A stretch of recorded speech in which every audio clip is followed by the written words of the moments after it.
vous avez réussi à faire jouer des gens comme on jouait à cette époque-là. C'est-à-dire, il me semble reconnaître des mimiques, des attitudes qu'on voit dans les vieux films, alors que c'était tourné donc en 2002. Ça, c'est fort. Je ne sais pas s'ils ont... C'est peut-être aussi les gens qui se sont imprégnés des films de l'époque aussi. Ah ben voilà. Les acteurs, c'est peut-être aussi ce qu'on leur demandait. Il y a une chose qui est caractéristique des films de l'époque et que je trouvais un peu perdue dans les films, c'est que les gens jouaient vite. Ils jouaient très, très vite. Les acteurs étaient des gens rapides. Je me souviens d'un acteur que j'ai fait jouer, qui s'appelait Pierre Trabeau, qui disait, mais regardez comme les comédiennes étaient rapides à l'époque. Darieux, Arletty, c'était des comédiennes très rapides. Et maintenant, les comédiens sont souvent beaucoup plus lents, prennent beaucoup plus de temps. Alors, moi, j'aimais bien ce jeu rapide, donc ça, ils le savaient. Mais surtout, c'est des gens qui devaient, vu les conditions où il fait froid, les gens devaient bouger très très vite tout le temps. Et ils devaient être tout le temps en activité. Il devait y avoir une énergie, il fallait que dans le film, il y ait une énergie et que j'arrive à capter cette énergie. Cette énergie extraordinaire qui faisait qu'ils arrivaient quand même avec l'équipement qui était très très lourd à tourner je vous dis 220 films à l'époque. Il y a des metteurs en scène qui en faisaient 3 par an. Des gens comme Richard Potier, avec ces énormes caméras. Et donc voilà, donc, je voulais qu'il y ait ça. L'autre chose, je ne voulais absolument pas filmer comme à l'époque. Ça, c'était un point. Je me souviens même d'une émission de radio avec un historien du cinéma, Antoine Debec, qui me dit « Oui, mais le film est très, très intéressant. Mais alors, l'amour de Bertrand Tavernier pour ce cinéma fait qu'il filme comme les metteurs en scène qu'il admire. » Je dis « Sauf que c'est le contraire. Dans ces films, dans tous ces films de l'époque, ce qui est important, c'est le cadrage, qui est toujours très, très, très géométrique, où toutes les choses importantes sont au centre. Moi, c'est un film où la caméra n'arrête pas de bouger, de cavaler. Il n'y a jamais de centre dans l'image. Il n'y a jamais, on est tout le temps à quitter un beau... Au contraire, j'ai voulu faire le film absolument, mais en prenant les partis pris opposés des gens qui tournaient à l'époque. Je dis, mais il n'y a aucun cadrage qui peut ressembler à l'époque, il n'y a aucune façon de passer d'un personnage à l'autre, de quitter, de revenir. D'abord, le temps de tournage et la technique ne le permettaient pas. Et ce n'était pas dans leur état d'esprit.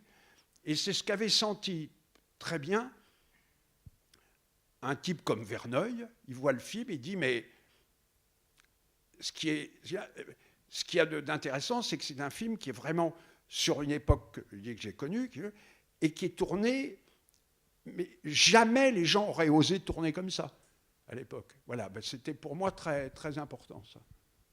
C'est tourné comme du Altman, plus ou plus, où on passe d'un groupe, les gens coupent la parole, ce qu'il n'y avait pratiquement pas dans les films de cette époque.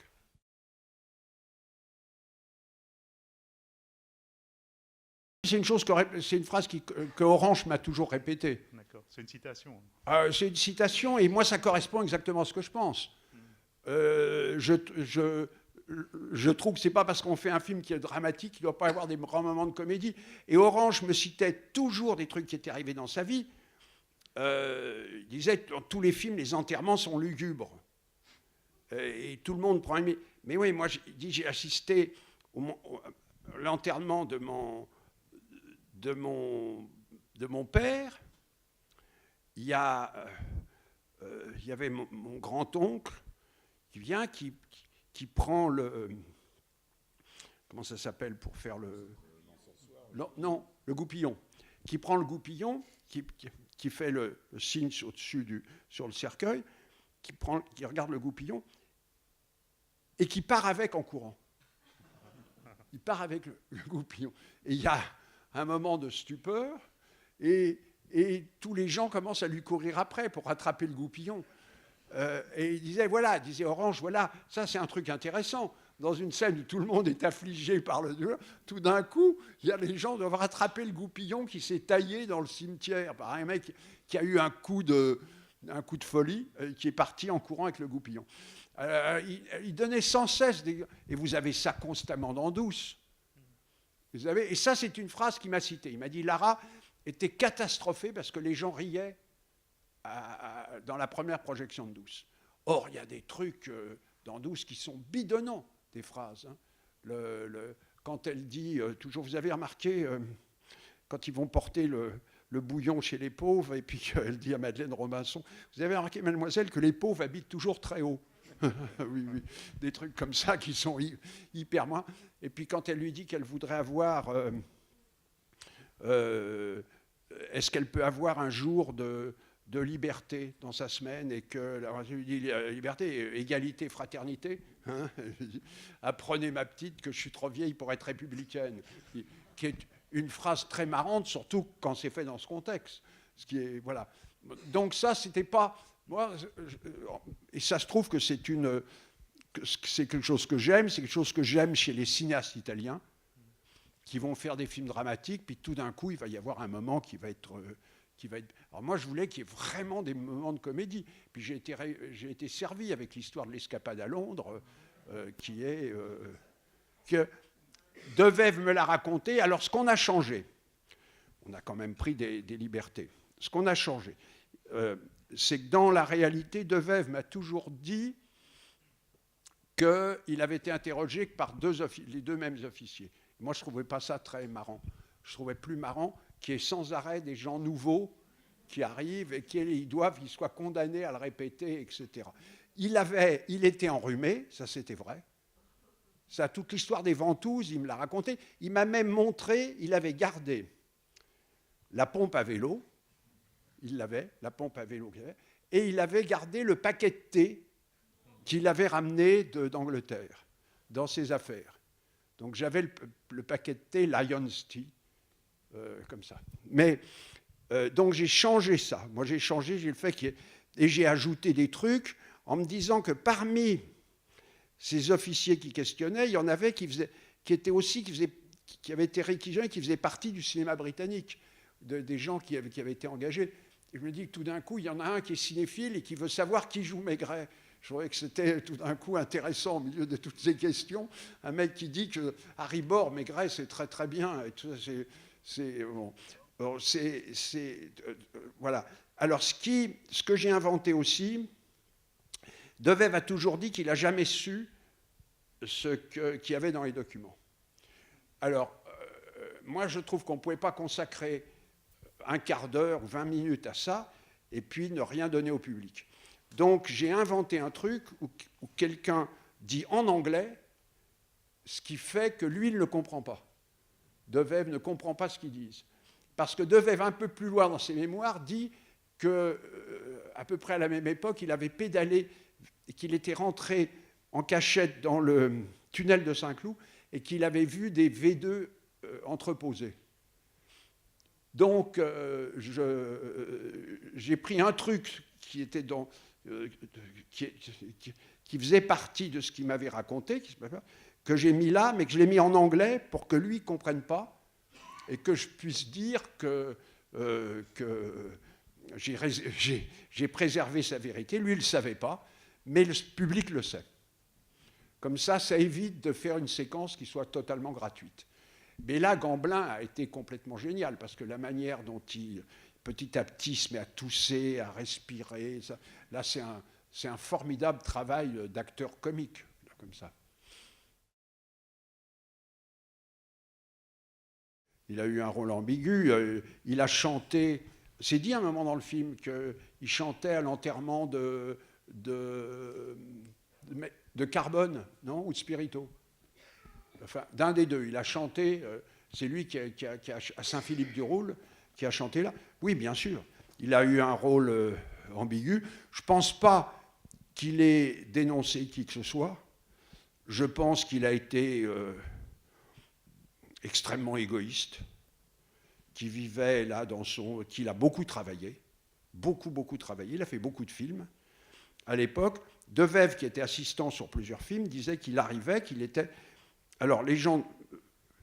Personne n'avait rien mangé, sauf lui, il se faisait toujours livrer du pain blanc. Il avait toujours des énormes morceaux de pain blanc qu'on lui donnait, donc lui, il mangeait toujours. Il était le seul. Peut-être il en donnait à une personne qui était avec lui, mais voilà, il ne partageait avec personne d'autre. Donc, comme ça, oui, il a un rôle ambigu, peut-être un peu moins que Fernandel, qui lui si vous lisez le livre de Continental Film de Christine Leteux, Fernandel et l'agent de Fernandel sont deux personnages qui ne s'en sortent pas bien. Tino Rossi, lui, n'a pas chassé de metteur en scène, n'a pas interdit de gens dans les équipes. J'ai jamais entendu dire de ça. Mais qu'il ait fréquenté les Allemands, qu'il ait célébré des festivités là ou tout. Cela dit, moi, je trouvais, un, que c'était l'époque, et deux, je trouve que sa version des Pêcheurs de perles est magnifique. Magnifique, qu'il la chante splendidement. Et là, Antoine Duhamel, je trouve, a fait c'est un des moments de musique pour moi que je préfère dans tous les films que j'ai faits. C'est-à-dire qu'Antoine a imaginé d'écrire un arrangement qui vienne petit à petit se superposer à l'orchestration d'origine. Ce qui est un travail de dentelle, parce qu'il faut être dans le même rythme, dans la même tessiture, dans les mêmes harmonies. Et donc, on entend un ou deux instruments, puis tout d'un coup des percussions qui rentrent. Tu sais, c'est sur un plan de Gamblin qui arrive en vélo face à la caméra. Il y a toute une série de percussions qui également ne figurent pas dans l'orchestration. Et puis, l'orchestre, ce qu'a écrit Duhamel prend de plus en plus d'importance, et à un moment, efface la chanson, et ça devient une partition de musique originale. Je dis, chaque fois que je l'entends, moi, j'ai la chair de poule. Je trouve que c'est un travail de compositeur absolument génial, et d'ailleurs qui a été récompensé par un ours d'or à Berlin pour la meilleure musique de film. Et ce qu'a dit Antoine, a dit c'était bien de recevoir une récompense pour un film dont personne n'a parlé en France, qui n'a jamais été mentionné par qui que ce soit en France. C'est vrai qu'on ne parle jamais des compositeurs. Ben, vous pouvez le voir si vous voyez ma série et le long métrage, où je pense que je suis une des premières personnes à consacrer autant de temps aux compositeurs, aussi bien dans le long métrage que dans la série. Dans la série, je parle de Jean-Jacques Runenwald, je parle de Georges Van Parijs, je parle de plusieurs compositeurs très, très importants. Et dans le long métrage de Cosma, de Jaubert, de Jacques Ibert.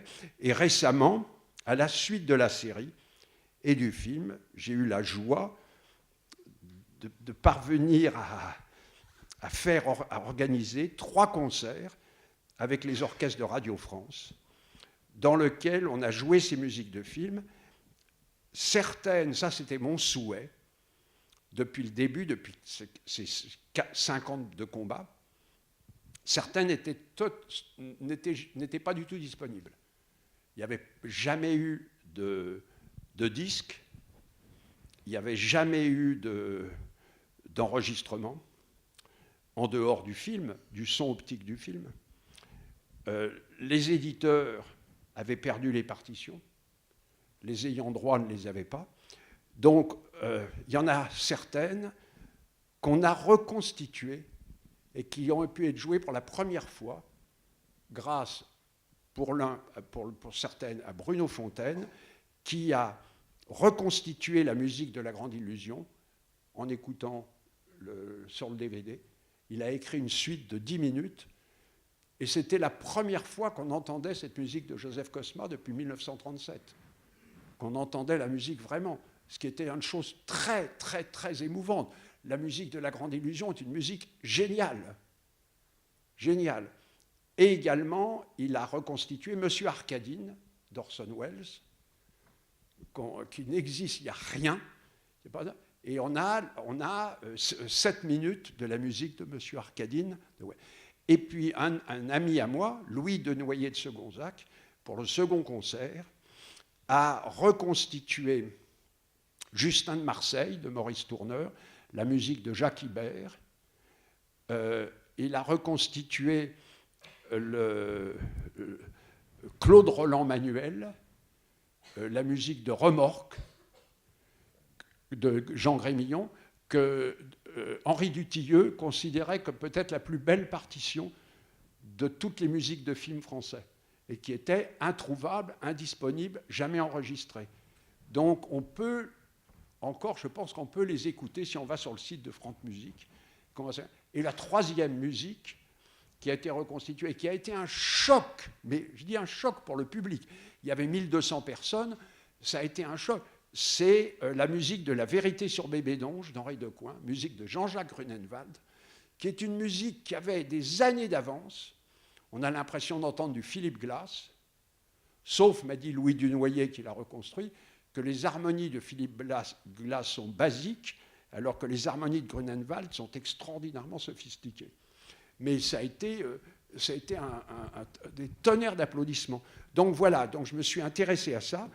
Et mon intérêt pour ça, ça date de moments comme ça dans le film, de cette chanson de Tino Rossi qu'on vient inscrire là-dedans et qui va me permettre de décrire ces trajets en vélo de Devève. J'ajoute que Devève m'a présenté à tous les gens du maquis de Saône-et-Loire, dont il était lieutenant. J'ai rencontré René Fléchard, plombier zingueur, j'ai rencontré Marcel Augagneur, j'ai rencontré tous ces gens qui m'ont dit qu'en effet, et qui ont tous confirmé ce qu'il me racontait. Donc il était là, qu'il a passé à un moment à se battre, là voilà. Donc j'ai vu ces gens.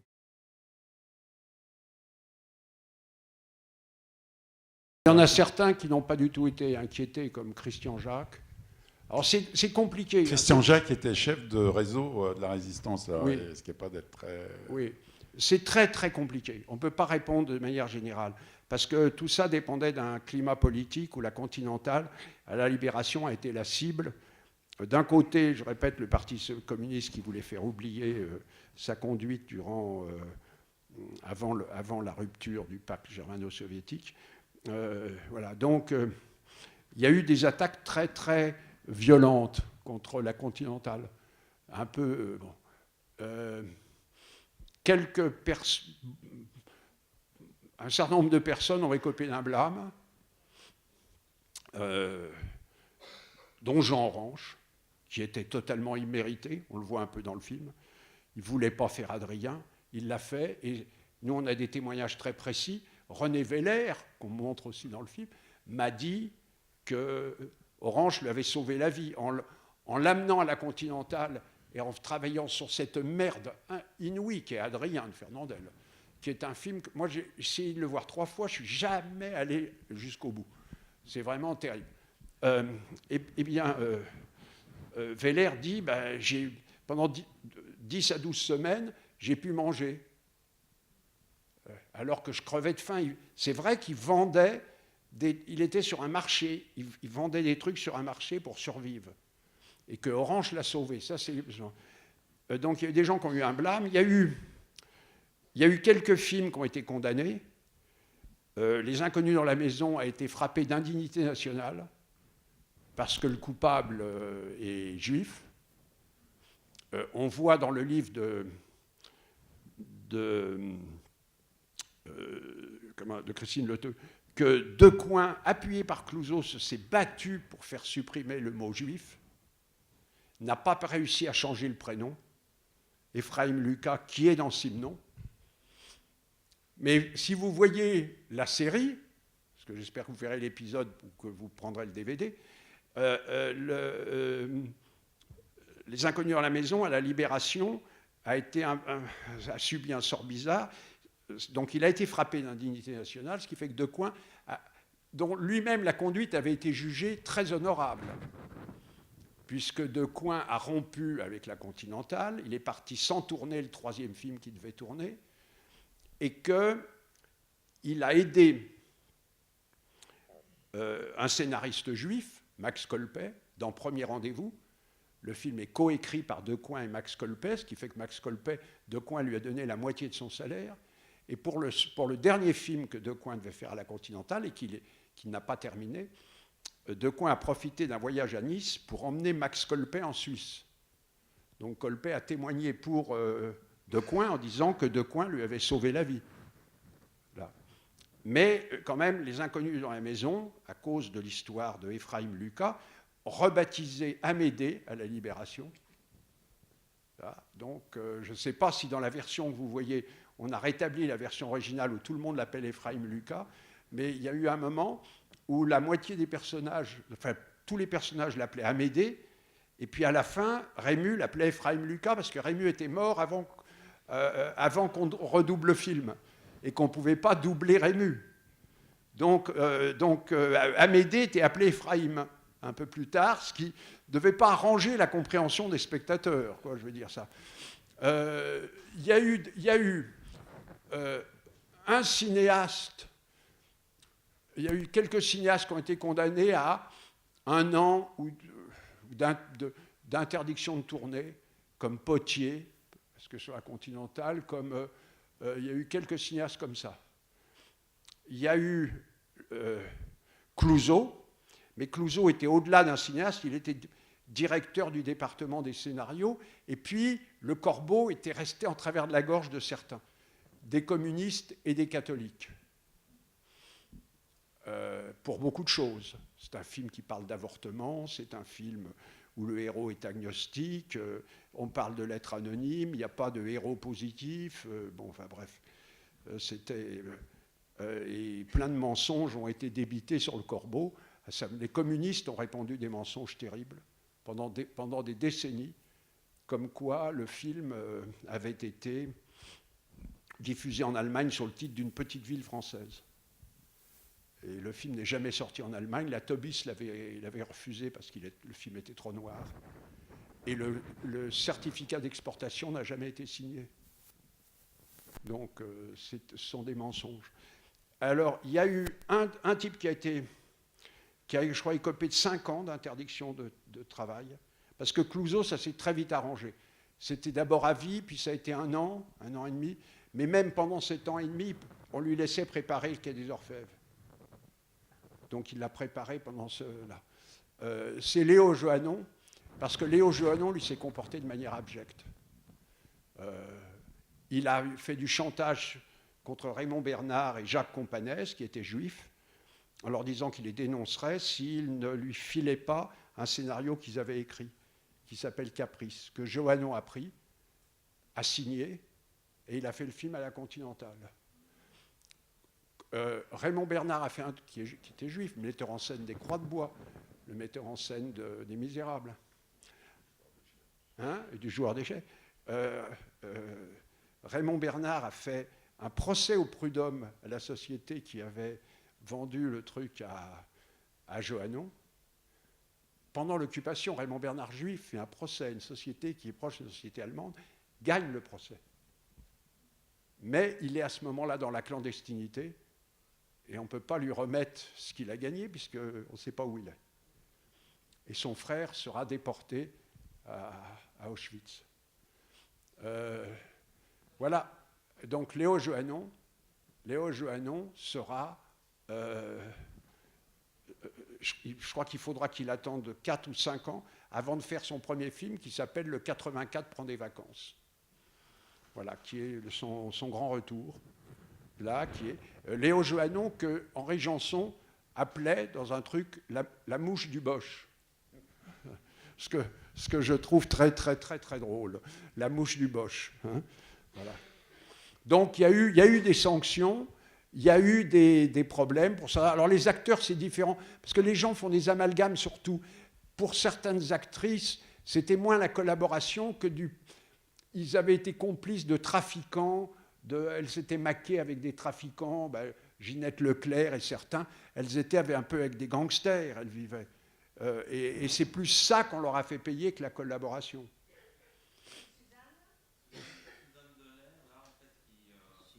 Suzy Delair. Non, non, non, c'est Simone Renan. Simone, non, qui elle s'est conduite de manière tout à fait épatante, Simone Renan, qui était la femme de Christian Jacques à l'époque, mais qui, je crois, avait beaucoup d'aventures. Elle était la maîtresse d'Orange et de d'autres personnes. Odette Joyeux disait « c'est une camarade très accueillante ». Qui était je trouve une formule que j'ai trouvée absolument délicieuse. C'était une camarade très accueillante.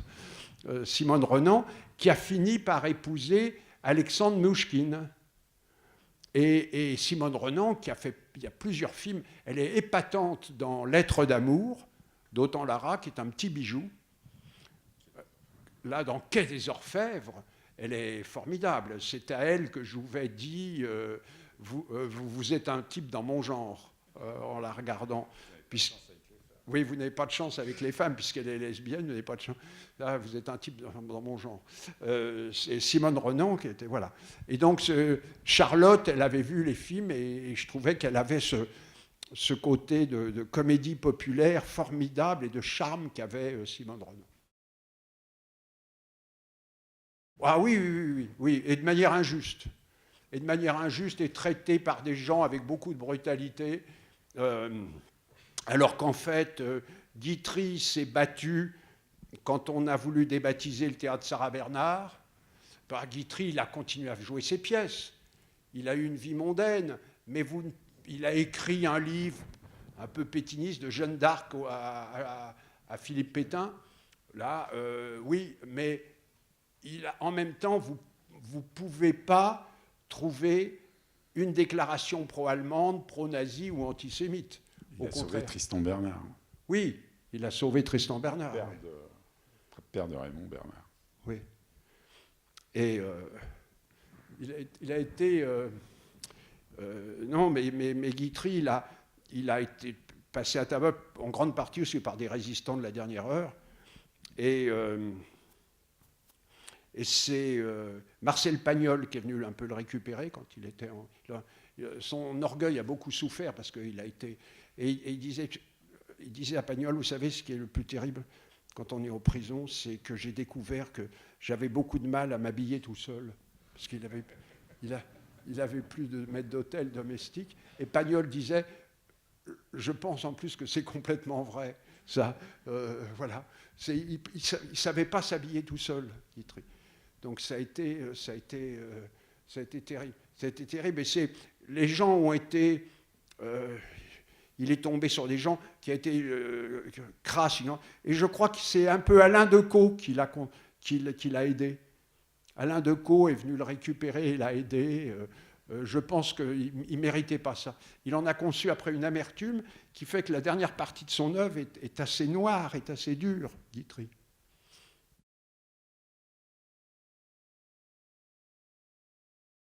Orange me disait toujours que j'ai reproduit pratiquement ce qu'il m'avait dit, que le moment le plus difficile pour lui dans sa vie, c'est quand Greven lui a dit vous connaissez des scénaristes juifs, est-ce que vous pouvez me donner des noms? Là. Et Orange m'a dit ça, là, à un moment, on ne sait pas où on a mis les pieds, là. Il ajoutait, Orange, mais ça, je ne pouvais pas le mettre, que derrière, il voyait Rému qui faisait des gestes comme si on lui passait une corde au cou et qu'on tirait, qu'on le pendait. Donc il regardait Orange en lui disant comme ça, comme s'il a été étranglé par Greven.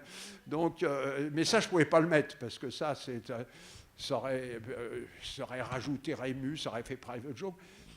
Mais Greven, il était considéré comme quelqu'un de correct. Il y a des gens qui l'aimaient, qui le trouvaient correct. Charles Spack, par exemple, ou Kayat. Mais je pense aussi Cassan. Et les autres, ils n'aimaient pas les gens qui travaillaient pour Greven. Baumaster était uniformément détesté. Ça par tous les gens, tous les témoignages, en disant que c'était un type extraordinairement cassant, qui arrivent tout le temps, des gens en disant à Stalingrad, il menace d'envoyer en Allemagne, tout ça, et Devev lui dit à Stalingrad, alors vous, en ce moment, la réputation, pas mal.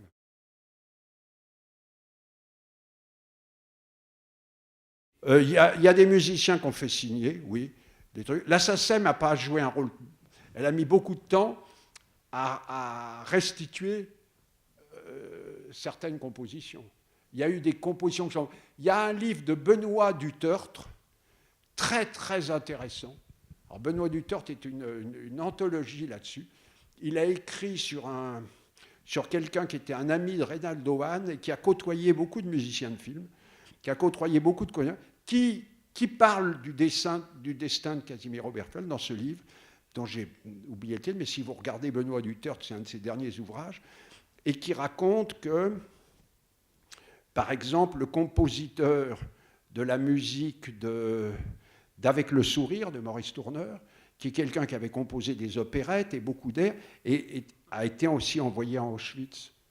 Et c'est un livre sur justement un ami de Reynaldo Hahn, un ami de tous ces musiciens, quelqu'un qui avait participé à mis en scène des spectacles de danse sur des trucs de Debussy, et qui a aussi été envoyé à Auschwitz, qui a peu composé lui-même. Mais c'est un très très bon bouquin et qui parle beaucoup de ce qui se passait à cette époque. De ce qui se passait, Benoît Dutertre a une émission sur France Musique, je crois, le samedi ou le dimanche à midi. Étonne-moi, Benoît. Où j'ai passé. Ah bon, vous êtes passé. Mais c'est une très bonne émission. Mais lui peut vous répondre.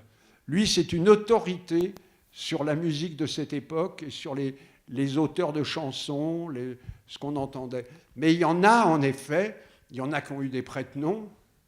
Ils ne pouvaient pas se produire en public. Il y en a... pour prendre un exemple, Jean Wiener écrit la musique du mariage de Chiffon, il ne peut pas la signer. La plupart des musiques de Jean Wiener sont signées à cette époque par le chef d'orchestre Roger Desormières, qui était son prête-nom, qui était, je crois, il était membre du Parti communiste, aussi Desormières, donc il protégeait Wiener. Alors, pour une raison mystérieuse, la plupart des films de Wiener, son nom a été rétabli, sauf, je ne sais pas, sauf le mariage de Chiffon. Donc j'arrête pas d'emmerder la SACEM pour leur dire quand est-ce, puisqu'il y a des témoignages de Wiener qui expliquent comment il a composé la musique du film, et que pourquoi vous continuez à mettre le nom de Desormières sur ce film. Donc s'il y a eu cet exemple-là, il doit y en avoir plusieurs comme ça, où Wiener se cachait dans un hôtel du Palais Royal, à ce moment-là, et composait dans le sous-sol. Et là, il était visité par Orange. C'est Orange qui l'amène sur le mariage de Chiffon. Et Autant Lara qui accepte tout à fait, qui vient les voir pour parler de la musique. Donc, voilà, à ce moment-là, Autant Lara dissimulait son antisémitisme qui a éclaté dans les derniers ouvrages qu'il écrit. Mais là, il protégeait en tous les cas Jean Wiener. C'est d'ailleurs la preuve que le milieu du cinéma était très rétif à soutenir la politique de Vichy d'un côté ou la politique allemande de l'autre.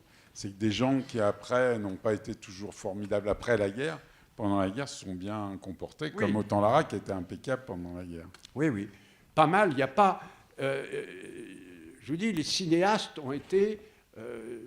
vous ne trouvez chez aucun cinéaste et aucun scénariste des déclarations comme celle de Brasillac qui demandait que quand on déporte des juifs, on ne déporte pas seulement les femmes et les hommes, mais qu'on déporte aussi leurs enfants. Il l'a quand même écrit à la première page d'un journal à l'époque, de demander ça. Vous n'avez pas ça dans le cinéma. C'est quand même... voilà, c'est pas de l'héroïsme, mais quand même... C'est un peu de l'héroïsme. Moi, je trouve que c'est un peu de l'héroïsme. Moi, je montre que Charles Spack, en prison, il écrit Les Caves du Majestic. C'est pas un film pour lui majeur. C'est une commande. Albert Préjean, c'est pas un Maigret génial. Dans le roman de Simenon, il y a un Margoulin, un escroc, qui est juif, un banquier. Spaak, en prison, il en fait un Français, pure souche. Quand je découvre ça, moi je le dis toujours, je dis, moi j'aurais eu envie, j'aurais eu envie de le serrer dans mes bras, Spaak. Simplement, il fait ce petit geste en prison, alors qu'il écrit un truc qui, pour lui, ne va pas compter, non. Mais quand même, pour lui, ça paraît obligatoire qu'il ne peut pas foutre un personnage de juif escroc dans un film à cette époque. Donc, il le change. Et pour lui, c'est un geste qui est tellement évident que jamais il le mentionne dans ses mémoires. Et pour moi, c'est la meilleure définition qu'on puisse donner de l'héroïsme. C'est un héroïsme quotidien, simple. Sur mon film, j'avais eu un beau papier de Philippe Meyer qui avait dit « C'est un film sur des héros, si on prend la définition que donnait Romain Rolland à ce mot, un héros, c'est quelqu'un qui fait ce qu'il peut quand les autres ne le font pas. » Voilà. Je trouve que c'est une définition sublime, et ça s'applique aussi bien à Orange, dont tous les films, quand même, Patience et résignation, non impatience et révolte, écrire ça en 42, c'est pas mal. C'est pas mal. Voilà. Ça s'applique à Devèvre, là, qui va faire... Entre parenthèses, moi j'ai été très elliptique dans ce film, parce que... Bon, mais Dieu sait si j'ai eu des leçons quand ça s'est sorti. Mais il y a un personnage dans le film que personne n'a identifié, parce qu'on ne pouvait pas l'identifier. C'est la personne qui fait l'attentat à la gare de l'Est avec Devèvre, qui s'appelle Didot. Et pour ceux qui connaissent très bien l'histoire de la Résistance, Didot, c'est René Hardy. C'était le nom de René Hardy, le nom de résistance de René Hardy. Seulement, Hardy ne se présentait jamais comme René Hardy. Donc moi, j'étais confronté à un truc où le personnage ne pouvait pas se présenter. Il fallait qu'il l'appelait Didot. Et pourquoi Didot ? C'est Devèvre qui m'a dit, je crois que c'est vrai, parce qu'il y avait les bottins Didot. Et qu'il a pris ça parce que Didot botte un. Ça veut dire ça botte les uns. Voilà. Donc, c'est pour ça qu'il a pris ce pseudo, Didot. Et Didot, donc René Hardy, a fait au moins 3 attentats avec Devèvre. Comme celui que je vois où ils font sauter un train. Et Devèvre me dit, c'est nous qui avons fait sauter le train de Carbone. Mais on ne savait pas dans le train, on a fait un truc que moi je ne me suis jamais pardonné, c'est qu'il y avait des wagons d'enfants qui sont morts dans cet attentat. Il dit, ça a été un truc terrible, ça. Alors, Carbone et Spirito, c'est 2 gangsters qui étaient patrons de la Gestapo française. Qui étaient mêlés à l'extrême droite, qui n'étaient pas encore mêlés très fort à l'extrême droite et à la Gestapo marseillaise. Ils étaient très proches de l'extrême droite marseillaise, c'était les maîtres de Marseille, liés à la mafia, Albert Londres en parle, et qui ont été complètement blanchis dans le film Borsalino. Dans le film Borsalino, où ils sont joués par Delon et Belmondo, qui en font des espèces de sympathiques anards, un peu en marge des lois, alors que c'était des mecs qui avaient des nervis, qui contrôlaient les élections, qui défonçaient leurs adversaires politiques, voire qui les assassinaient.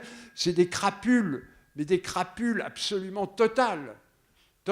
Et moi, j'ai toujours trouvé que là, Borsalino, qui est d'abord un très très mauvais film, avec une musique assommante de Claude Bolling, que je trouve qu'on ne peut plus d'écouter, là, cette espèce de truc au piano, c'est un acte honteux de blanchissage de 2 crapules. Et donc, l'un des deux, mais je me trompe toujours, Carbone ou Spirito, a été tué dans cet attentat d'un train, est mort, et Tino Rossi a chanté lors de son enterrement à Saint-Philippe-du-Roule. Voilà, ça mais ça fait partie, donc ils ne sont pas de la Gestapo française. La Gestapo française, c'est Bonnier et Lafont, et puis c'est le mec qu'on voit dans